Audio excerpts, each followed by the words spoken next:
Come on, we finna talk today. We finna talk today. We finna talk today. Now, I want y'all to understand something now. The Europeans, white Trump flag waving Confederate people ran in the White House talking about they not being heard. They don't want to be forgotten. Let me tell you who haven't been heard.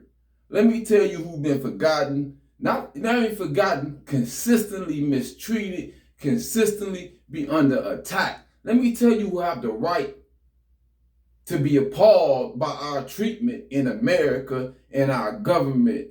Let me tell you who really had a right. African Americans, right? African Americans incarcerated in state prisons 5 times the rate of whites. Hispanics, 5 times the whites, Hispanics. 10 times the rate in 5 states. Now, I want you to understand the fact that you have to take into account that whites commit 70% of all crimes and blacks only create 23% of the crimes. And most of those crimes that they label as crimes, like the selling of weed and things of that nature, they do. Legally, they do. But send you to prison for it. So black people, the entire times on earth, all we do is hurdle obstacles placed in our way by Europeans. And I'm going to give you an example. Black students make up 50% of the U.S. school system as far as enrollment, 15%. But we make up, as a 2015-2016 school year, we accounted for 35% of students suspended, down from 44%. Now, 36% of students expelled are blacks. See, they get you at the school system. See, this is why they say the prison to school pipeline starts at. See, yeah, sometimes children might learn in different ways, visual, some reading, some instructional, some hands-on, and our school system are not set up to deal with the various ways in which people learn, period, at the collective anyway. But what they do is they vilify anything any black child do. See, and they begin to build this criminal record up on him at an early stage. And when they begin to suspend you on a consistent basis, what happens is students fall behind in school too, and you lose interest. You know, and you have to understand it's other elements that goes into the education of children. I was dyslexic. I am dyslexic. So I did bad at school. So you got to understand the school system is set up and designed to start to hinder us away from progress from the beginning. So black people, we have to take control of our education system and our children. You see how they are treating our children. The U.S. Department of Education included that the expelling of our kids was not by more frequent or severe misbehavior. So the children were not acting worse. They were not causing more, getting in trouble more. They just were spending more and treated more harshly because of the color of their skin. See, you are criminalized from day one in America, black people. So all that them talking about they don't want to be, they scared they're not going to be silenced. They saying is they don't want to be in a position where they cannot oppress you, where they cannot benefit off you. And I'm finna continue and explain more about this. Now listen, after they done gave you this hardships in school, suspending you from school, you got to understand your interaction on a daily basis with the police. We have higher arrest rate, higher conviction, more police intervention, longer and harsher sentences, and violence and suffer at the hands of violence or death at the hands of the law more than any other group of people. They said 88% of New York police stops were police of were people of color. 10% was white. Now, they talk about this crime issue with black people, And let me show you how they direct us in that field, in that area. See, first you done discriminated against me all through my education system, right? Because you're trying to get me here to the incarceration stage, right? So that's your goal. Your goal is to incarcerate me, so you can get free labor out of me in the prison system, re-enslave me. See, this is your goal. This your objective is the 13th Amendment, is to get me back into slavery. This is the 42. So you put together these systems in place to do that. You discourage me from education, educating myself the entire time, right? You make it unapplicable to me in my life and how I can benefit myself. You make sure I don't learn about civics. You make sure I don't learn about my banking, financial literacy, all the things that are of real interest to me in the school system. You make sure that our school system does not have that in their system, right? You took out all the vocations, so we can't go straight from school system and get jobs. You took out the wood shop, carpentry, all that you took out, put it in the secondary department, because you know our economic condition that we would have to finance MATC, borrow money, and go into debt in order to be able to be employable. So you basically wasted 12 years. You basically wasted these years of our children's lives, not preparing them for the world. This was a waste of time, and it was meant to direct them toward the life of crime. So then what I want you to understand is when you get to seeking jobs, now they want to talk about crime and this and that, then they get to discriminating on the job aspects. This 88% of New York police, City of Boston did 5,000 resumes and 1,300 jobs, right? They use black names, white-sided names. White names got 50% more callbacks. See, they did another study like that with resumes, using white resumes in Milwaukee, Wisconsin as well. So you gotta study, this is Chicago and Boston, highly violent areas. They discriminated against blacks against the jobs, creating a condition where people are struggling financially and are fighting for resources.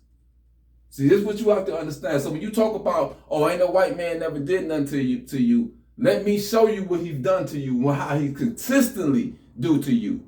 What he consistently do to you. Okay, Berkeley research found that blacks, Latinos, borrowers pay 5.6 to 8.6 basis point higher than whites on loans, right?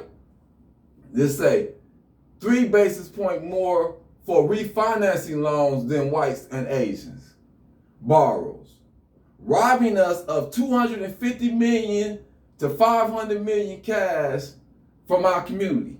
Now remember, we got a wealth gap, right? You got to remember, they robbing us, charging us higher rates to borrow money to finance the homes and all that, because most businesses are built off of home equity, right? Or you have to do it off of high interest, which is credit cards, which is like a lot of black businesses do. So you have to understand how they force us into certain conditions and predicaments, right? It's a design. Our circumstances is designed.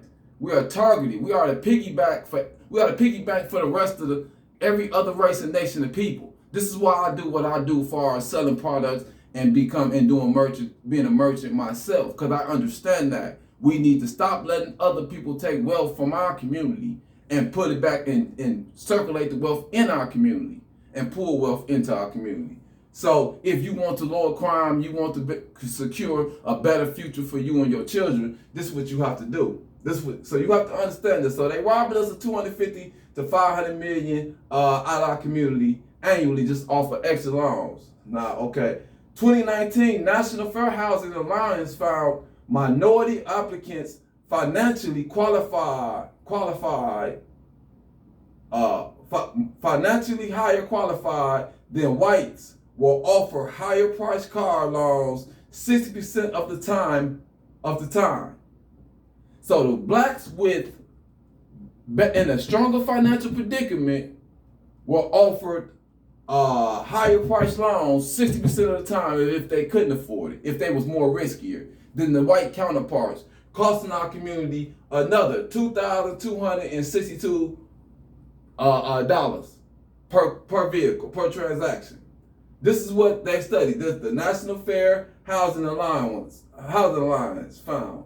Okay, home appreciation. Now they kill you. Now not only they give you a struggle and they deny us to get loans they deny us a 7-1 compared to whites as far as getting a loan for a house.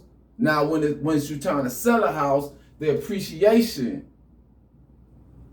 is different. You see what I'm saying? So example, black lady in Florida, home appreciation was $100,000 lower when she tried to deal with the appraisal and get the house sold, right? Get the house appraised. Then, so she took down all the black pictures of her and her husband, her family, and her and her son went shopping. Her white husband sold the house, got the house appraised, So the appraisal went from $330,000 from the black woman appraising the house to $465,000 when her white husband showed the house with no pictures of the black couple, of the black family members. So they hurt you on the appreciation and the evaluation of your house at the same time. This at the same time. See, this is what we're under attack financially under every angle. See, they getting you on the car, they get you on the house, they targeting you at the school system, they targeting you at they targeting you when you in your community, they over policing you. You at war. I don't see what you missing. You at war. Black people, you at war. Okay, now when they talk about loans for businesses, black-owned firms are twice as likely to be rejected for loans. And when given loans, only receive 40% of funds requested. So this is how you talk about, I went to the black store and they ain't had anything. They wasn't financed properly. You all don't understand that you in the same predicament, facing racial discrimination, dealing with systematic racism, and you hate to support your own people. You come up with 1,000 excuses. 1,000 excuses. We have to stop aiding racists and keeping us down. Okay, it say 90% of black businesses did not get COVID funding relief. 90%. This is according to Biden plan. This is what the government has acknowledged. 90% of black businesses did not get COVID funding.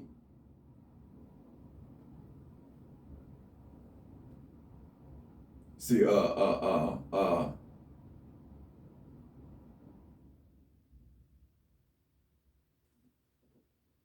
also, I want you to understand this too.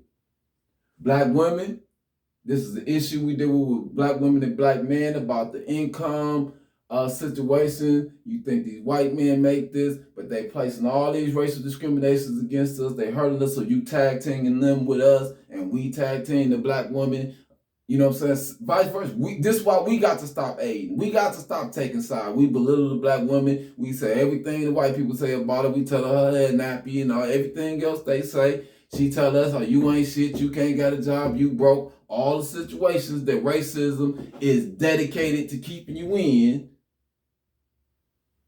So it says the black white wage gaps are large today than in 1979. As I said repeatedly, we continuously go backwards.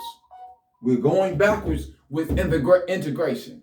We're going backwards. We are depending on them for everything. We're allowing them to determine our net worth and value because we're running around trying to live in their communities. So when you bag to live in there and you try to live in their community and they say, no, I don't want to live next to you. Oh, okay. Your price value go down because I can't live next to you. We all selling. Neighbor don't want to buy because a black person live next door to you. So live in this house. So the property value drop. That's because you running around waiting to get their approval. As long as you try to get their approval, they're going to set your value. They say black men make 22.0% less than black women than white men, and black women make 34.2% less. Now, for you black women thinking about this that women's rights and all that situation and the women's liberation movement, the white woman makes only 11.7% less than the white man. The black man makes 22.0%. So when you're talking about that husband of yours who not able to finance to take care of the whole house without you getting up and going to work, understand what's going on, understand our conditions and our situation. Now, you take that into account, all these steps to take wealth from our community, from the car, from the housing, to the lack of appreciation of the property, to the fact that we have, to the fact of the wealth gap being white wealth, $149,703 per household on average, and black wealth being $13,204. This medium class white and blacks household. You consider that difference, and then you look at how they continuously strip the wealth from our community, and you ain't got the sense to team up and pool your resources with the people in your own community, the people that are going through the same circumstances as you. That because, you know what? Let me explain something to a lot of black people. You do not believe in God. Your religion is white people. Religion, you have faith in things that are unseen. You believe that the white people will change. You have faith in that, even though they have repeatedly shown you they are not changing. They don't care that they killed Gaddafi in Africa and that they have a slave trade now in Libya. This is what I'm telling. This is why I tell you they didn't have that. They don't have that issue back then with the civil rights. We are not. They are not opposed to that. They are not opposed to the enslavement of black people right now to this day. They have enslaved you. They have enslaved you with credit and debt, and they continue to wipe your wealth from out your community so that you cannot come up out of debt.